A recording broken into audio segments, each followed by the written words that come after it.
Version 3.2's banners are finally set, and there's been a major shift compared to earlier leaks. If you were planning around the previous info, here's what changed. Dr. Ratio is now in the second phase instead of Aventurine, and Fugue is making her first rerun in the first phase, replacing Dr. Ratio. This definitely shakes things up, especially for players who were eyeing Aventurine's return. So let's go through the full lineup, talk about their strengths, how they fit into different teams, and whether they're worth spending your Stellar Jade on. Starting with the first half, this phase is bringing in Castorise, Fugue, Acheron, and Jiao Qiu as the featured 5 stars. There's no doubt that Castorise is the most awaited character of version 3.2, and for good reason. If you've been saving up for her, this is the moment. She's looking to be one of the most unique and powerful additions to the roster. Another big highlight of this phase is Fugue's first rerun.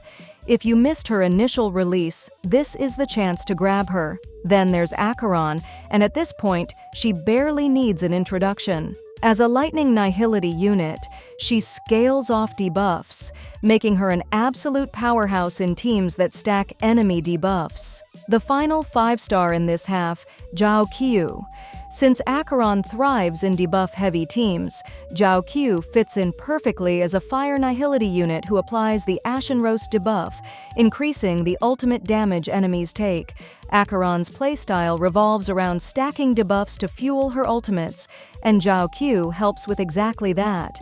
If you're looking to maximize Acheron's damage, Jiao Qiu is definitely worth considering as part of your team.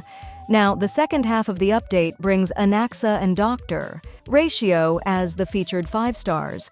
This is where things really get interesting because Aventurine was initially expected here, but Dr. Ratio is taking his place instead. That's a huge shift, especially for players who are hoping for another strong defensive option. Anaxa, however, still brings something unique. As a Wind Erudition unit, his main strength isn't just in dealing AoE wind damage. He also applies multiple elemental weaknesses to enemies. This makes him a game changer for teams that rely on break effects, since he essentially opens up new weaknesses and allows for even more synergy with different characters.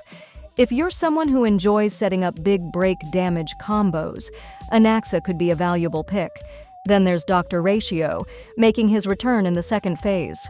If you've been playing for a while, you probably already have him since he was given out for free during a previous event. But if you missed that event, this is your chance to pick him up or grab extra Eidolons. As an imaginary hunt unit, his playstyle revolves around scaling damage based on enemy debuffs. With all these changes, version 3.2 is shaping up to be a really diverse banner lineup. The first phase leans heavily into high-damage Nihility setups, while the second phase brings break enablers and debuff scaling damage dealers into the mix. There's a little something for everyone, whether you're looking for raw damage, sustain, or niche playstyles. So now the big question, who are you pulling for? Are you going for Acheron's rerun, or are you more excited about Castorise or Fugue? Maybe you're holding out for Anaxa in the second half. Let me know in the comments. Save up to 23% on the current banners at lootbar.gg. All you need is your UID and server. The link is in the description.